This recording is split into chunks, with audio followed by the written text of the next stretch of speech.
En la cena de Navidad, mi hermano subió mi renta a 75,000 pesos. Todos se rieron. Pero mantuve la calma.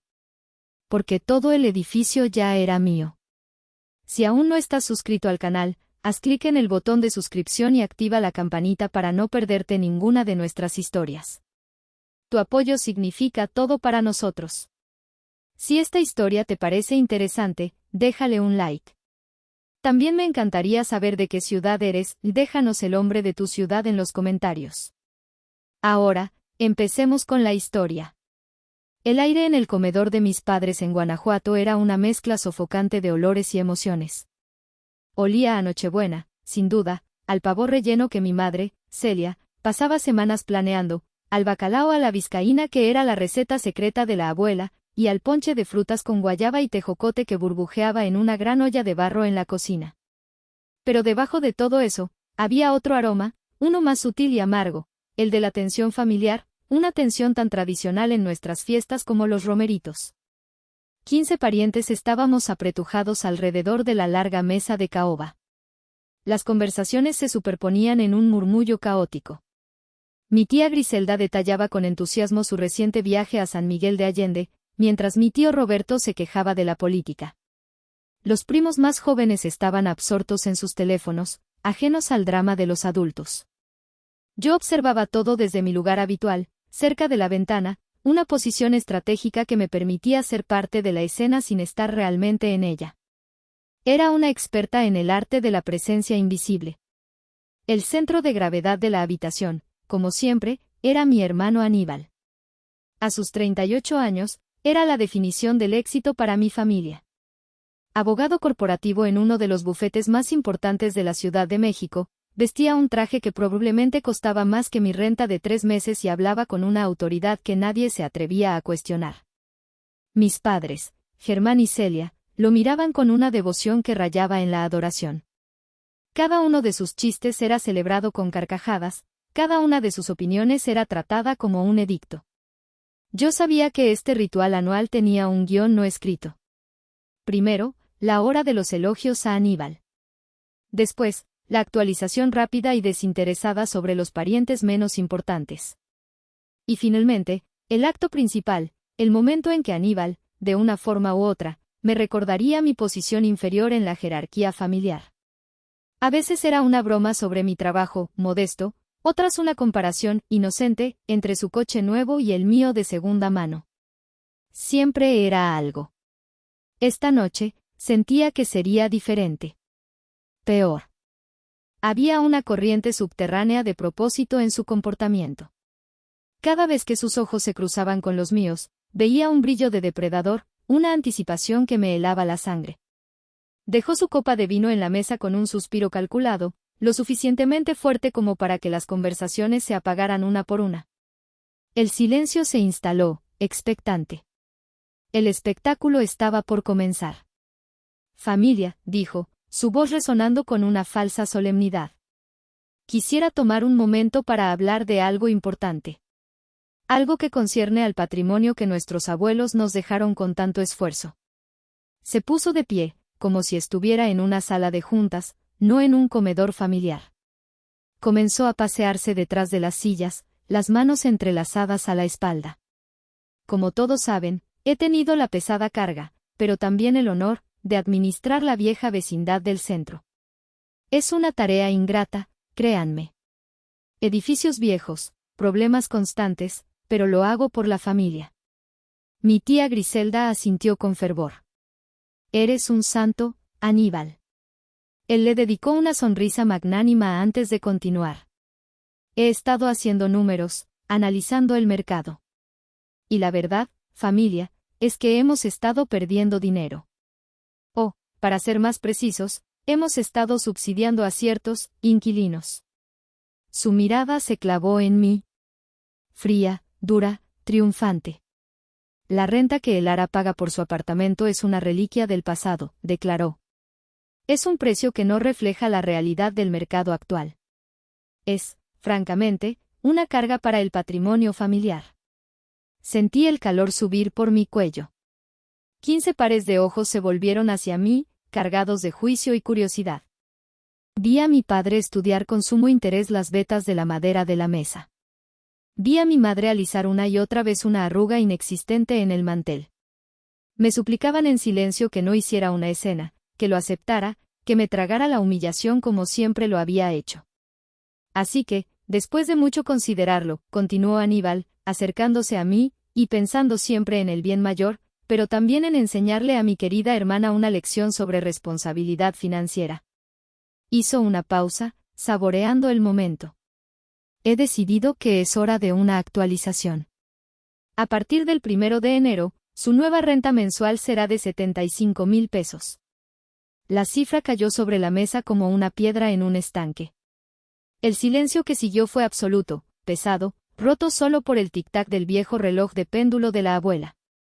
Y en ese silencio, escuché el sonido más doloroso de todos, una risita mal disimulada de mi primo Fausto. Mi mundo se encogió a ese instante, a esa humillación pública. Esperaban que me derrumbara. Esperaban súplicas. Esperaban lágrimas.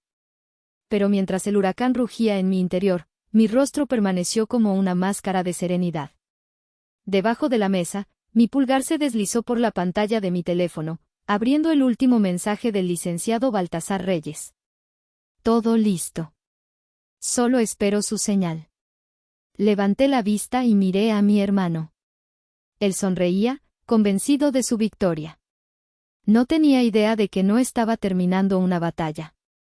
Estaba a punto de iniciar una guerra que ya había perdido. El eco de la risa de Fausto me atravesó, y por un instante, el comedor desapareció. Me vi transportada 10 años atrás, al día de mi graduación universitaria. El sol de junio era implacable sobre el campus, pero yo no lo sentía.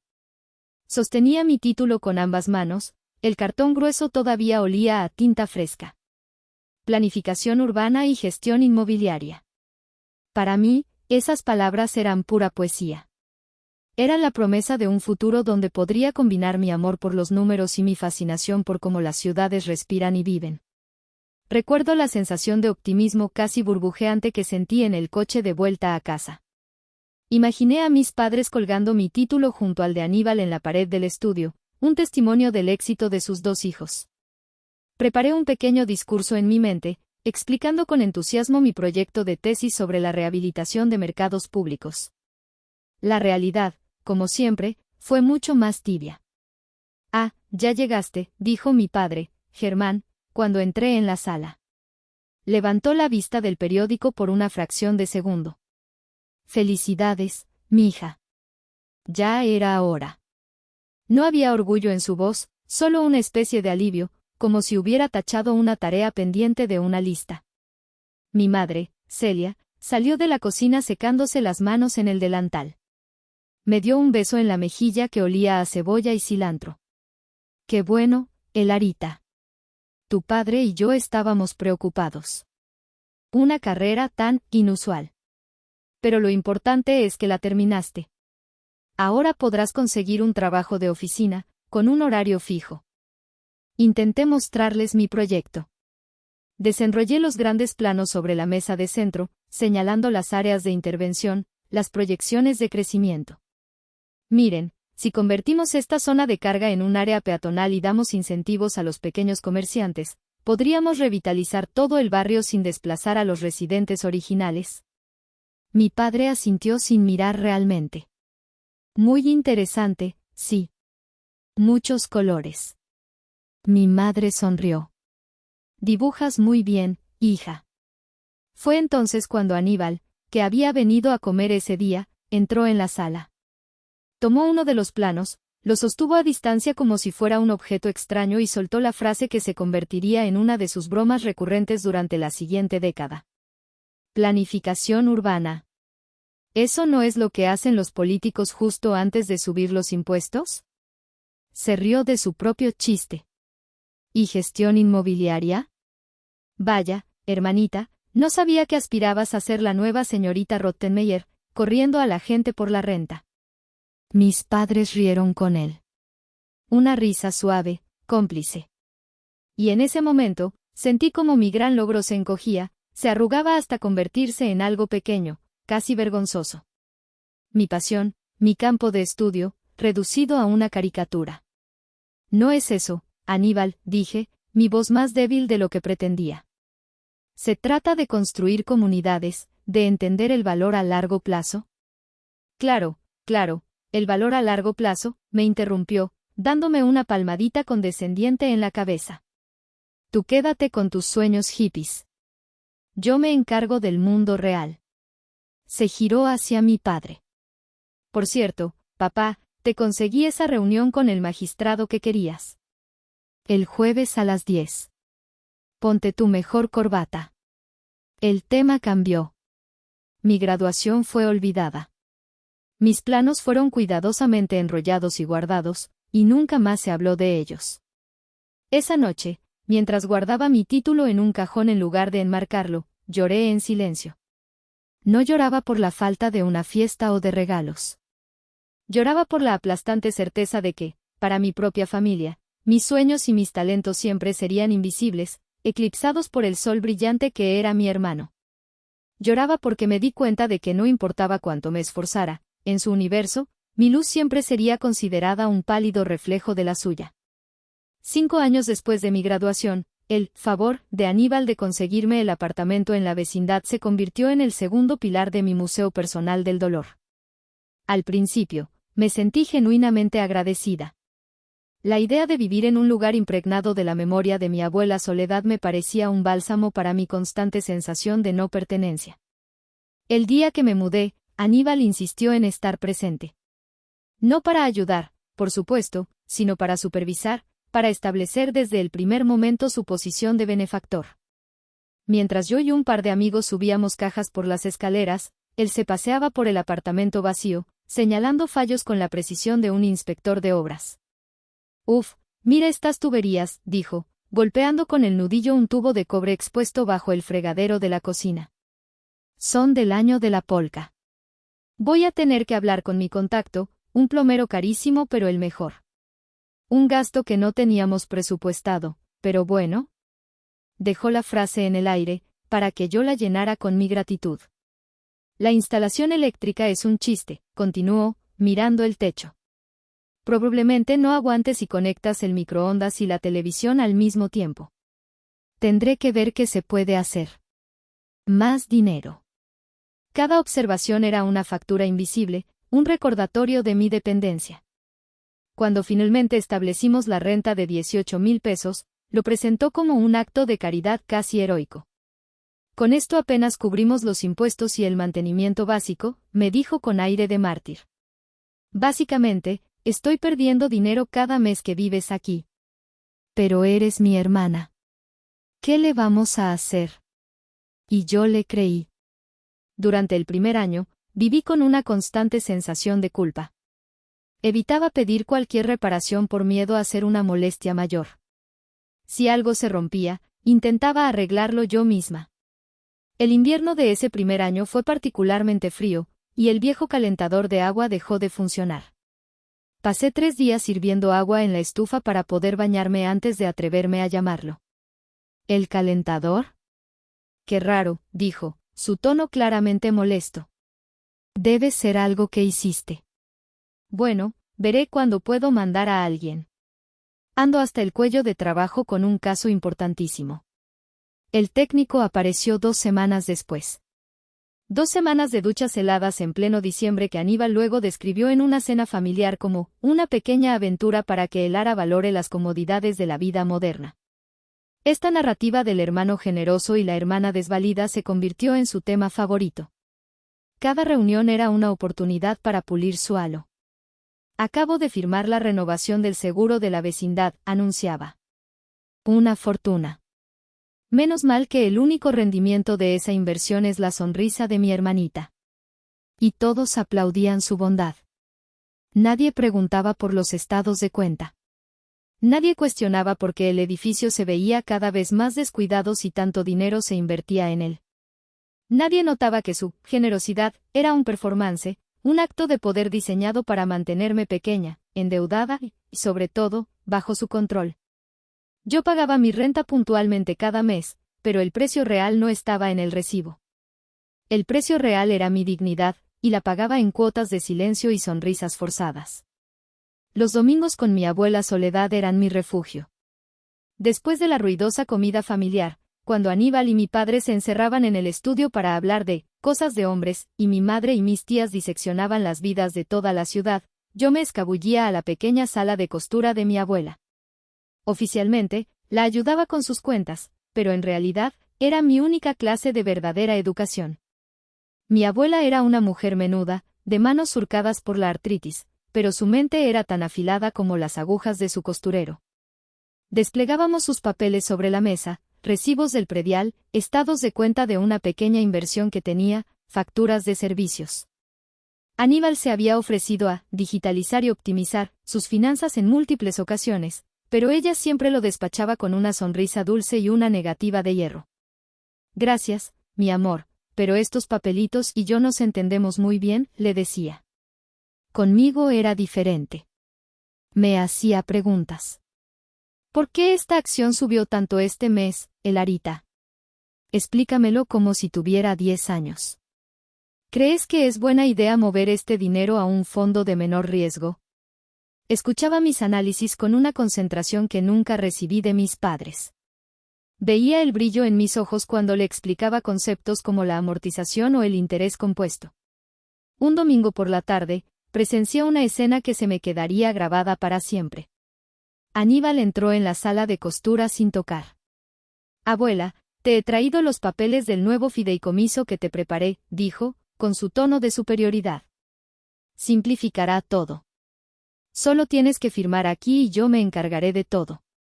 Mi abuela tomó los papeles, pero no los miró. Fijó sus ojos pequeños y brillantes en su nieto.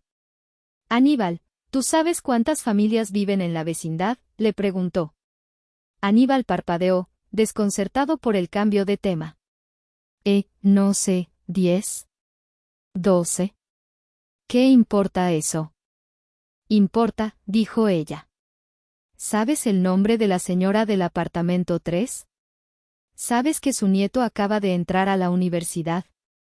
Abuela, no tengo tiempo para esas trivialidades, respondió él, impaciente. Estamos hablando de optimizar tu patrimonio. Mi abuela le devolvió los papeles.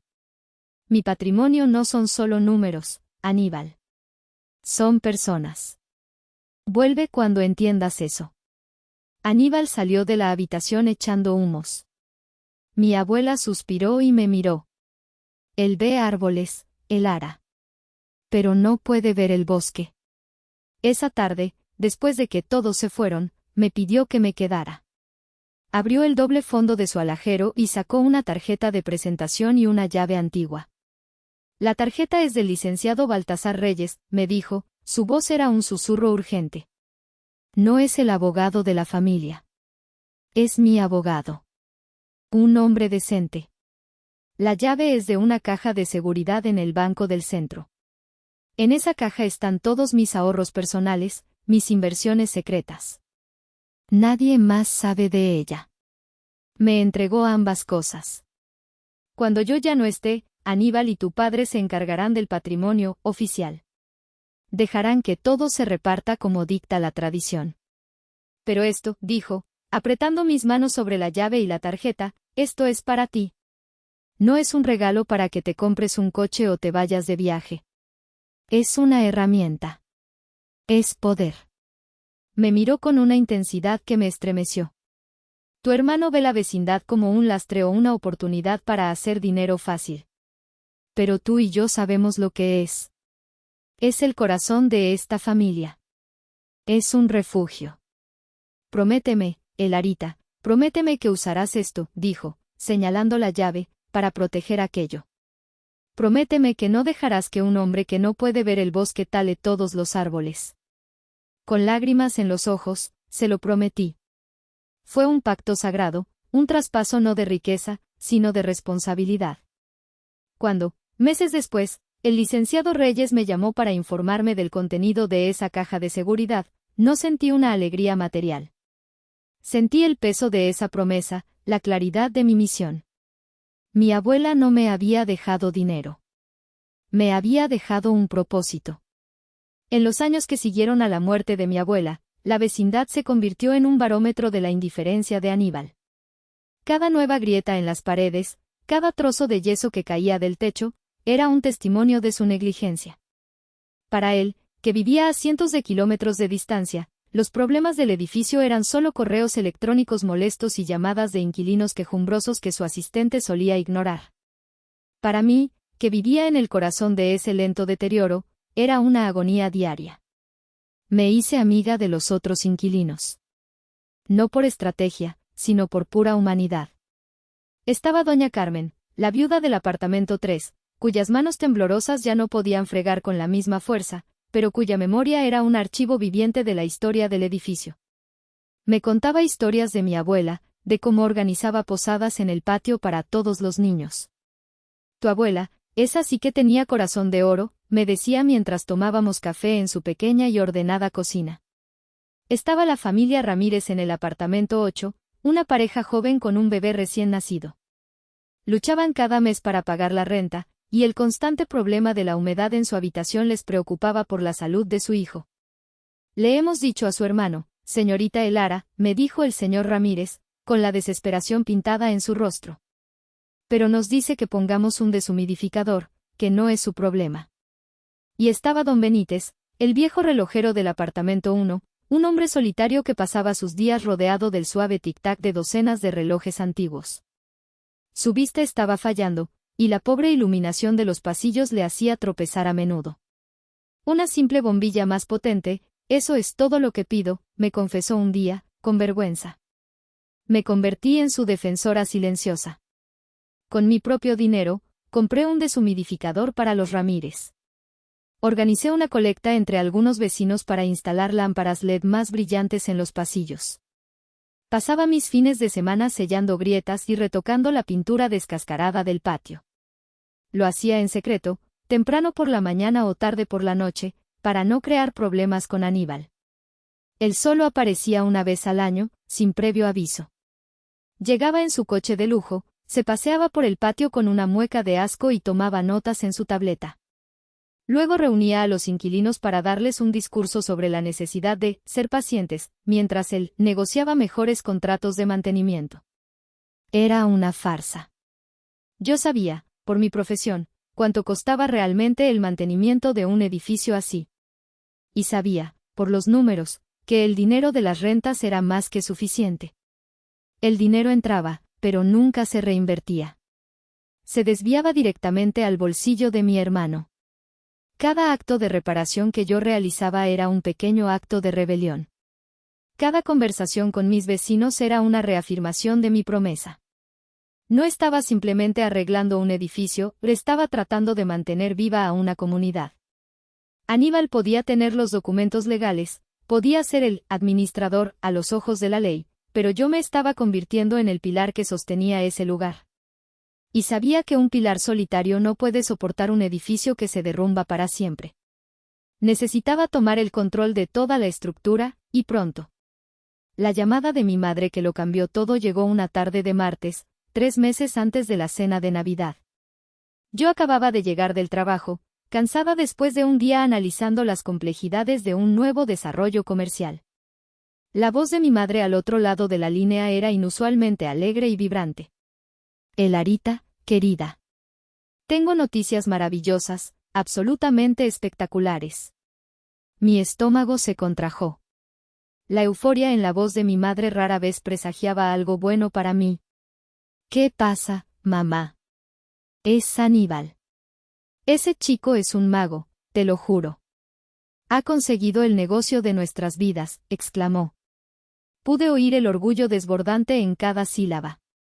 Ha encontrado a unos inversionistas de Monterrey, gente con muchísimo dinero, que están enamorados de la ubicación de la vecindad. Un silencio helado se apoderó de mí. Enamorados de la ubicación, repetí, mi voz sonando extraña a mis propios oídos. Sí. Van a comprar la propiedad. Por una cantidad que ni te imaginas. Nos sacará de todos los apuros financieros y más, continuó, ajena a mi creciente horror. Claro, van a demoler esa cosa vieja y decrépita. Pero van a construir un hotel boutique. ¿Te imaginas, Elara? con una terraza con alberca infinita y un bar en la azotea. Pondrá el nombre de la familia en el mapa. Demoler. La palabra resonó en mi cabeza, violenta y definitiva.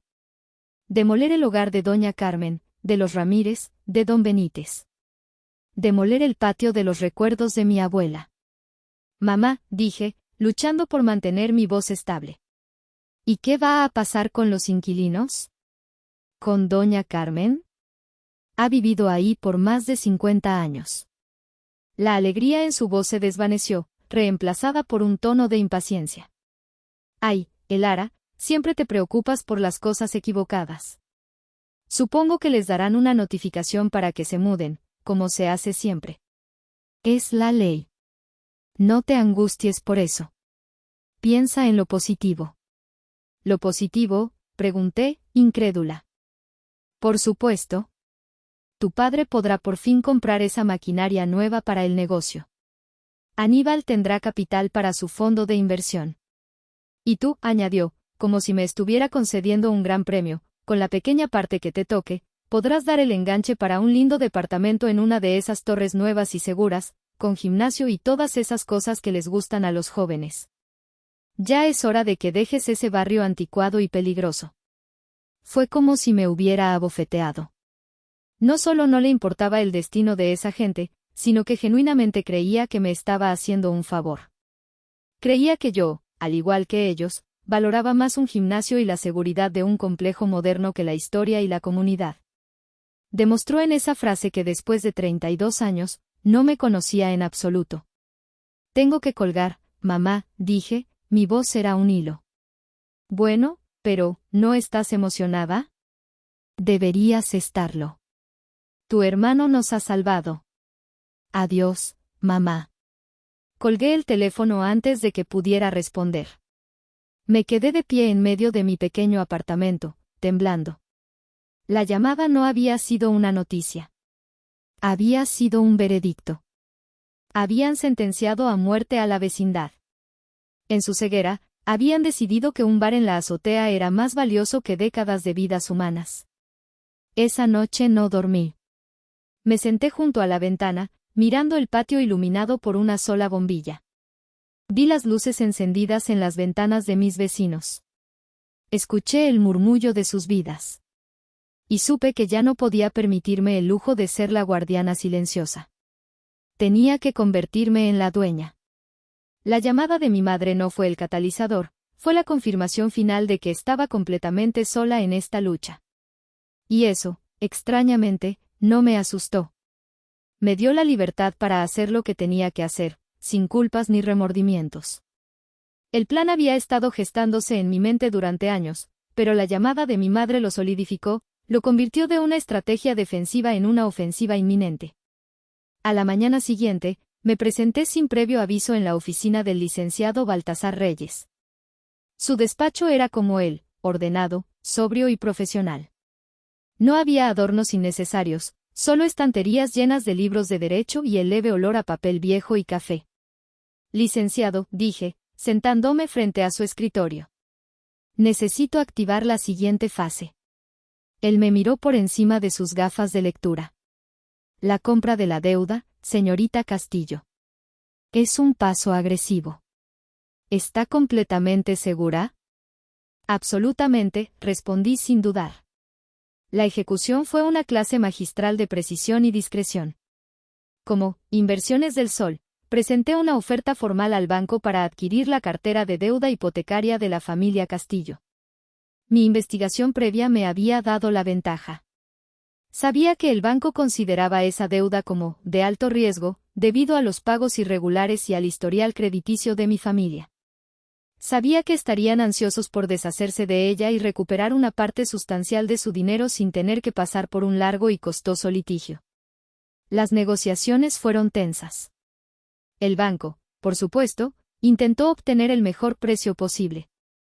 Yo, armada con mis propios análisis financieros y proyecciones, contraoferté con una lógica implacable. No era Elara, la hija. Era una inversora fría y calculadora. Después de 3 semanas de correos electrónicos y llamadas, llegamos a un acuerdo. El precio era alto, muy alto. Requeriría casi la totalidad del fondo de mi abuela. Pero al hacer los cálculos finales, me di cuenta de que me faltaba una pequeña fracción, un puente de capital para cubrir los impuestos de la transacción y las comisiones notariales. Solo había un lugar al que podía acudir. La oficina de mi tío Isidro olía a ozono y a tierra. Era un hombre corpulento, con manos que sabían lo que era mezclar cemento y levantar muros. Le extendí los documentos sobre su mesa de dibujo, junto a los planos de un nuevo edificio de apartamentos. Él estudió los papeles en silencio durante lo que pareció una eternidad. Leía cada cláusula, sus labios moviéndose ligeramente. Yo no dije nada. Sabía que él necesitaba procesarlo a su manera. Finalmente, levantó la vista. Tu hermano es un imbécil arrogante y tus padres unos ciegos, dijo, sin rodeos. Pero siguen siendo mi hermana y mis sobrinos. Esto es una bomba nuclear, Elara. ¿Entiendes las consecuencias? Lo entiendo perfectamente, tío, respondí. Y entiendo las consecuencias de no hacer nada. Dejar que Aníbal venda ese lugar y eche a toda esa gente a la calle, eso es algo con lo que no podría vivir. Se reclinó en su silla, que crujió bajo su peso. Tu abuela Soledad. Ella sí que era lista. Siempre supo que tú eras la que tenía el acero en la columna. Me miró fijamente. Voy a ayudarte. No como un préstamo. Considéralo una inversión. Una inversión en mi hermana Soledad. El día de la firma en la notaría fue gris y lluvioso. Estaba sola con el licenciado Reyes y los representantes del banco. Mientras mi mano sostenía la pluma sobre la línea de puntos final, sentí un temblor. Una oleada de duda y miedo me recorrió. ¿Estaba haciendo lo correcto? Estaba, en esencia, ejecutando una toma de control hostil contra mi propia familia. Tío Isidro tenía razón. Nada volvería a ser igual. Pensé en doña Carmen. Pensé en los bebés de los Ramírez. Y sobre todo, pensé en la promesa que le hice a mi abuela en su sala de costura. No dejes que un hombre que no puede ver el bosque tale todos los árboles. Mi mano se detuvo. Respiré hondo y firmé. Un trazo de tinta que reescribió mi futuro y selló el destino de mi familia. Al salir de la notaría, ya no llovía. El licenciado Reyes me entregó una copia de los documentos. Felicidades, señorita Castillo, dijo. Ahora usted es el banco. Me convertí en la dueña silenciosa. El banco envió una notificación formal a mi familia, informando del cambio de acreedor a Inversiones del Sol. Como había predicho, Aníbal, demasiado ocupado y pagado de sí mismo, apenas le echó un vistazo. Para él, solo era un cambio de nombre en la cuenta a la que tenía que transferir el dinero. Durante los siguientes 3 años, me pagó puntualmente. Yo usé ese dinero para cambiar el alma del lugar. Arreglé el techo, modernicé la instalación eléctrica, pinté el patio de su azul original. Y esperé. Sabía que Aníbal, tarde o temprano, cometería un error. Su arrogancia sería su perdición. Y yo estaría allí cuando sucediera. De vuelta en la cena de Navidad, la atmósfera se había vuelto tan tensa que se podía cortar con un cuchillo. Mi negativa a firmar no había sido registrada por Aníbal como una decisión, sino como un acto de rebeldía infantil que necesitaba ser aplastado pública y decisivamente. De acuerdo, dijo, con una sonrisa que no llegaba a sus ojos. Veo que necesitas una demostración más visual. La pedagogía es importante. Sacó su tableta de última generación de su maletín. Con unos pocos toques, proyectó su pantalla en el gran televisor de la sala. Aparecieron listados de propiedades, como en un portal inmobiliario. Observemos el mercado, familia, dijo, adoptando el tono de un presentador de televisión. Apartamento de 2 recámaras en una zona comparable, 80,000 pesos. Este otro, más pequeño que el de Elara, 78,000. Y este, en un edificio sin renovar, 72,000. Hizo un gesto amplio hacia la pantalla. Como pueden ver, mi propuesta de 75,000 no solo es justa, es generosa. Estoy, de hecho, perdonándole la comisión del agente inmobiliario. Se giró hacia mí. Esto no es un castigo, Elara. Es la realidad. El mundo funciona con números, con oferta y demanda. Algo que tú, con tu trabajo, bueno, quizás no entiendas del todo. Mi padre asintió gravemente. Tu hermano sabe de estas cosas, hija. Tiene razón. Exacto, papá, dijo Aníbal, hinchando el pecho. Luego, su tono se volvió íntimo, falsamente compasivo. Se arrodilló junto a mi silla, para que todos pudieran ver su magnanimidad. Mira, hermanita, dijo, bajando la voz. Sé que esto es un shock. Has vivido en una burbuja, protegida por la familia, por mí. Pero ya no puedo seguir haciéndolo. Sería irresponsable por mi parte. Sería impedir tu crecimiento como persona. Puso su mano sobre mi hombro. Este es un acto de amor. Un amor duro, quizás, pero amor al fin y al cabo.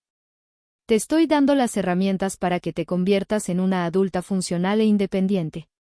Era una obra maestra de la manipulación. Se había pintado a sí mismo como el hermano sabio y sacrificado, y a mí como la niña malcriada e incompetente que se negaba a crecer. Vi a mi tía Griselda secarse una lágrima falsa. Vi a mi primo Fausto mirarme con una sonrisa de superioridad. Había puesto a toda la familia en mi contra. Ahora, dijo, levantándose y volviendo a su papel de director ejecutivo. Deslizó el contrato y la pluma una vez más frente a mí. Su voz era firme, final. Te lo he explicado con gráficos. Te lo he explicado con amor. Ya no hay más que discutir. Tienes dos opciones, firmas ese papel ahora mismo y te unes al mundo real, o te atienes a las consecuencias. Y las consecuencias son un aviso de desalojo que recibirás mañana por la mañana. Tienes 60 segundos para decidir. Se cruzó de brazos y me miró, su rostro era una máscara de poder absoluto. El reloj de la abuela en la pared parecía hacer tic-tac más fuerte, cada segundo un martillazo en el silencio. Todos los ojos estaban sobre mí, esperando mi inevitable rendición. Podía sentir el peso de sus expectativas, la certeza de mi derrota. Pero lo que ellos no sabían era que no estaban presenciando un final. Estaban a punto de ser testigos de un comienzo. 60 segundos. En la mente de Aníbal, era un reloj de cuenta atrás para mi humillación final. En la mía, era tiempo más que suficiente.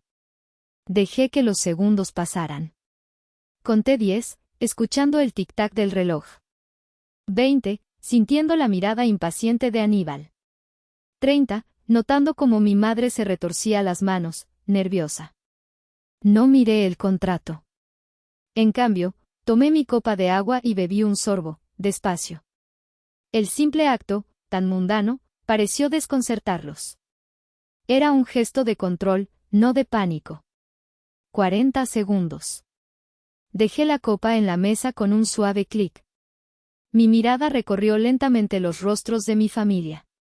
Vi la arrogancia en Aníbal, la debilidad en mi padre, la ansiedad en mi madre, la malicia en mi primo. Era como ver una fotografía, una instantánea de todas las pequeñas traiciones y decepciones de mi vida. 50 segundos. Fue entonces cuando hablé. No, dije. La palabra fue suave, casi un susurro. Pero en la habitación silenciosa, sonó como un disparo. Aníbal frunció el ceño. ¿Qué? Dije que no, repetí, un poco más alto esta vez, mi voz clara y sin temblor. No voy a firmar. Se acabó el tiempo, ladró Aníbal, su paciencia finalmente rota. Estás tomando la decisión equivocada, Elara. Una decisión de la que te arrepentirás. Al contrario, Aníbal, respondí, mirándolo directamente a los ojos. Es la primera decisión completamente correcta que tomo en mucho tiempo. Él abrió la boca para gritar, para desatar la furia que había estado conteniendo. Su rostro estaba rojo, sus puños apretados. La explosión era inminente. Y entonces, sonó. Dindón. El sonido del timbre de la puerta principal fue tan inesperado, tan fuera de lugar, que actuó como un interruptor, congelando a todos en su sitio. Aníbal se quedó con la boca abierta, su grito nonato. Mi padre se sobresaltó, casi derramando su vino. ¿Pero qué? ¿Quién demonios es?, preguntó mi tío Roberto. Debe ser un error, dijo mi madre, ya levantándose. ¿Algún vecino? Voy a ver. No es necesario, mamá, dije, y me puse de pie. Mi movimiento fue deliberado, sin prisa. Sentí todas las miradas siguiéndome, una mezcla de sorpresa y confusión. Yo abriré. Caminé desde el comedor, a través de la sala, hacia el recibidor. Cada paso se sentía ligero, liberador. Podía oír los susurros a mis espaldas. ¿Qué está pasando? ¿A quién espera? Llegué a la puerta. Puse mi mano en el frío pomo de latón y me giré para mirar al comedor. Vi a Aníbal, de pie, su rostro una tormenta de emociones contradictorias. Vi a mis padres, mirándome como si fuera una extraña. Es para mí, anuncié con una calma que no sabía que poseía. De hecho, nos está esperando a todos. Y con una sonrisa apenas perceptible, abrí la puerta. En el umbral, impecablemente vestido con un traje oscuro y sosteniendo un maletín de cuero, estaba el licenciado Baltasar Reyes. La caballería había llegado. El licenciado Reyes entró en la casa con la autoridad serena de un hombre acostumbrado a navegar aguas turbulentas. Su presencia cambió instantáneamente la temperatura de la habitación. No era un familiar al que se pudiera intimidar, ni un amigo al que se pudiera engatusar. Era un extraño, un profesional, un elemento completamente ajeno a su ecosistema controlado. Buenas noches, dijo. Su voz era un barítono tranquilo pero firme que llenó el silencio. Lamento la intrusión en su celebración familiar. Soy Baltasar Reyes. Aníbal fue el primero en reaccionar, intentando recuperar el control de la situación. Se acercó a él, inflando el pecho. Licenciado, sea cual sea su asunto, ha elegido un momento terriblemente inoportuno. Le sugiero que se retire y programe una cita. El licenciado Reyes ni siquiera parpadeó. Mis asuntos no son con usted directamente, señor Castillo. Son con el administrador y los beneficiarios de la finca ubicada en Callejón del Beso, número 24. Pues está hablando con el administrador, espetó Aníbal. Así que dígame qué quiere y váyase. Me temo que hay un malentendido, dijo el licenciado Reyes, y fue entonces cuando se movió hacia la mesa del comedor. Puso su maletín sobre ella y lo abrió con 2 clics precisos. Usted pudo haber sido el administrador en el pasado. Pero según la documentación legal vigente, su autoridad sobre esa propiedad cesó hace 3 años, 4 meses y 12 días. El rostro de Aníbal se contrajo en una mueca de incredulidad. ¿De qué diablos está hablando? Eso es absurdo. Los hechos rara vez lo son, replicó el abogado con calma. Sacó una carpeta voluminosa, atada con una cinta roja. La desató y empezó a colocar documentos sobre la mesa, uno por uno, como un jugador de cartas revelando una mano ganadora. Dijo, poniendo sobre la mesa un documento con múltiples sellos, es el contrato de cesión de derechos de crédito y garantía hipotecaria, firmado entre el Banco Mercantil del Bajío y la empresa Inversiones del Sol, SADCB, con fecha de 15 de agosto de 2022. Mediante este contrato, su deuda hipotecaria fue vendida. Continuó, colocando otro documento, es la inscripción de dicho contrato en el registro público de la propiedad, que anula cualquier poder de administración previo y establece a Inversiones del Sol como el único acreedor y beneficiario. Y estos, añadió, esparciendo una docena de recibos, son los pagos del impuesto predial y de los servicios de los últimos 3 años, todos liquidados por dicha empresa. Aníbal miraba los papeles como si estuvieran escritos en un idioma alienígena. Inversiones del Sol, eso no significa nada. Es una treta legal. Una estafa. Al contrario, dijo el licenciado Reyes, su voz volviéndose un poco más dura. Es una transacción comercial perfectamente legal y registrada. Quizás si hubiera dedicado menos tiempo a planear desalojos y más a revisar el estado legal de las propiedades que supuestamente administra, estaría al tanto. El golpe fue directo, y Aníbal se tambaleó como si hubiera recibido un puñetazo. ¿Y quién?, preguntó mi padre, su voz era un hilo tembloroso. ¿Quién es el dueño de esa empresa? Todas las miradas se volvieron hacia el abogado. El licenciado Reyes hizo una pausa, recogió un último documento de su carpeta. Era el acta constitutiva de la empresa. La sostuvo en alto para que todos la vieran. Inversiones del Sol es una sociedad anónima, declaró, su voz resonando en cada rincón de la habitación. Y su accionista mayoritaria, directora general y única apoderada legal es. Se giró lentamente y me miró. Yo sostuve su mirada, mi corazón martilleando contra mis costillas, una mezcla de terror y euforia. La señorita Elara Castillo. El mundo pareció detenerse. El tic-tac del reloj de la abuela se detuvo. Las respiraciones se contuvieron. Y en el rostro de mi hermano, vi el amanecer de una comprensión horrible, la caída de un imperio construido sobre la arrogancia. Vi el momento exacto en que el sol alrededor del cual todos giraban se apagó, y un nuevo centro de gravedad se estableció, silenciosa e irrevocablemente, en la habitación.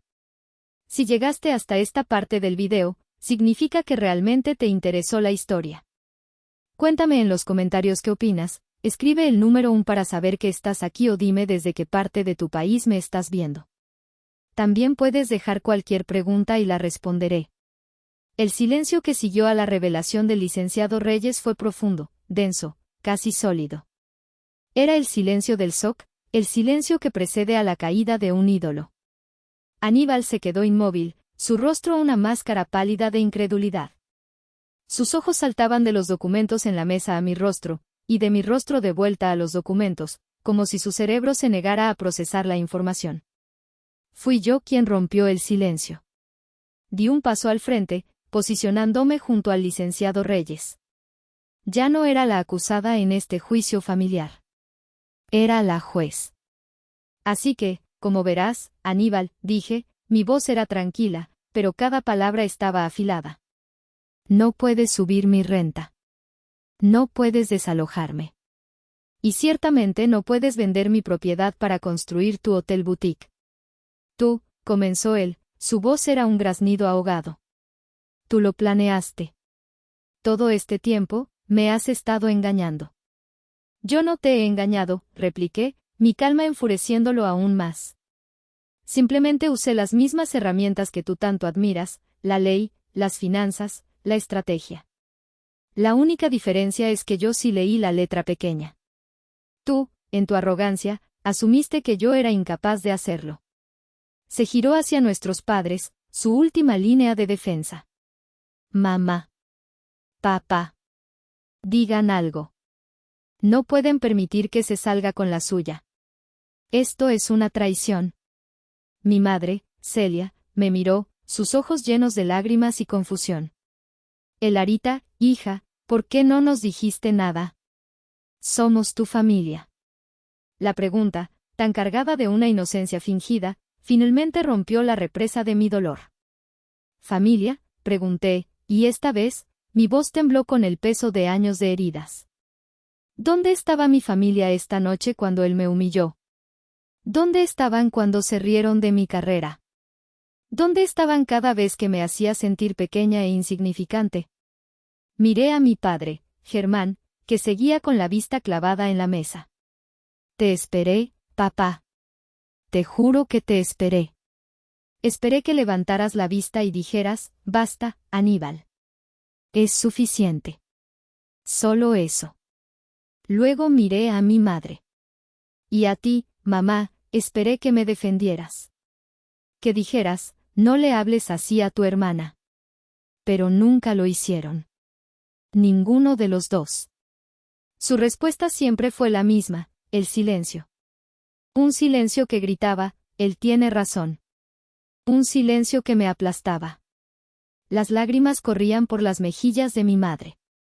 Mi padre finalmente levantó la vista, y en sus ojos vi una profunda y devastadora vergüenza.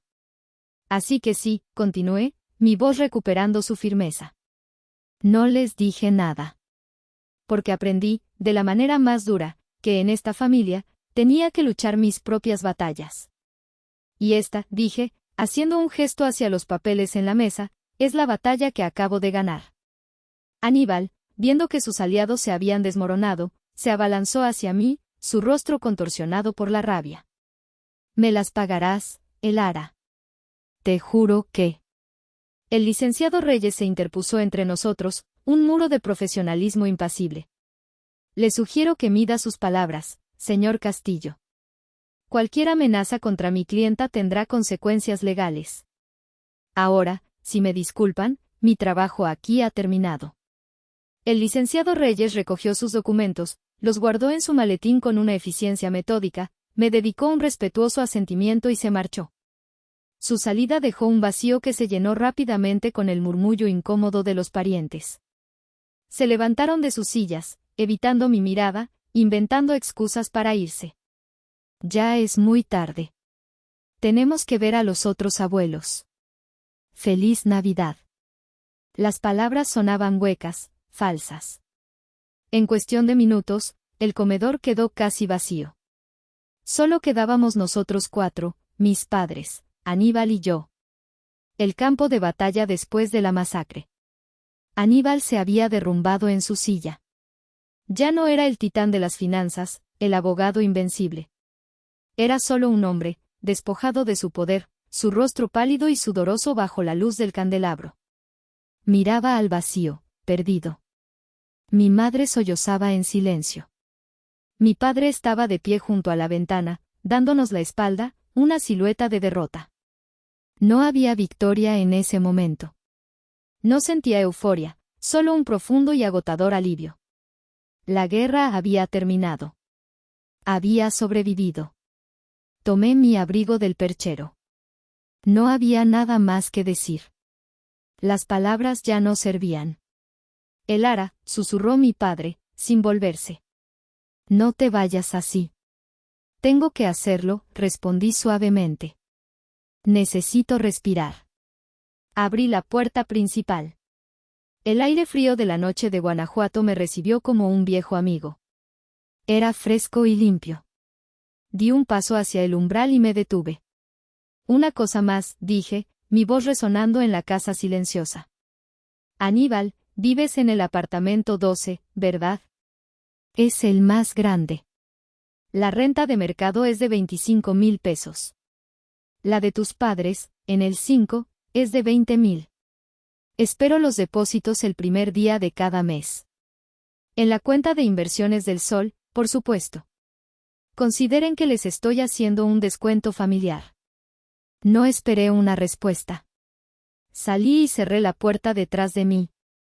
Caminé sin rumbo por las callejoneadas iluminadas. Las familias reían dentro de sus casas. La música de los villancicos flotaba en el aire. El mundo celebraba, y yo me sentía como si acabara de nacer. La gente dirá que fui cruel, que destruí a mi familia en la noche más sagrada del año. Pero mientras caminaba, lo entendí con una claridad absoluta. No puedes destruir lo que ya está fundamentalmente roto. No incendié ningún puente. Simplemente crucé al otro lado y me negué a mirar atrás, a los restos humeantes de un puente que nunca fue construido para que yo pudiera cruzarlo. Llegué a la pequeña plaza frente a la vecindad. Mi vecindad. Miré hacia las ventanas iluminadas, cada una un pequeño universo de vida. Vi la silueta de la familia Ramírez meciendo a su bebé. Imaginé a doña Carmen rezando sus oraciones nocturnas. Escuché, en mi mente, la promesa que le hice a mi abuela Soledad. No se trataba de venganza. Nunca se trató de eso. Se trataba de justicia. Y se trataba de honor. Honrar la memoria de la única persona que siempre había creído en mí. Y en el silencio de la noche de Navidad, bajo un manto de estrellas, me sentí, por primera vez en mi vida, verdaderamente en casa. Hace una semana, mi madre me llamó. Su voz era un hilo de desesperación. Aníbal, al parecer, había perdido su trabajo. La firma se enteró de su mala gestión de la propiedad familiar y lo despidió. Está ahogado en deudas. Ella me preguntó, entre sollozos, si podían mudarse todos a la vecindad. Podemos ocupar un par de apartamentos vacíos, dijo. Solo hasta que nos recuperemos. Después de todo, añadió, con una lógica retorcida que me dejó sin aliento, sigue siendo la casa de la abuela Soledad. Me quedé en silencio, escuchando su llanto al otro lado de la línea. Y me pregunté, si mi silencio ahora es una respuesta, ¿me convierte eso en alguien como ellos?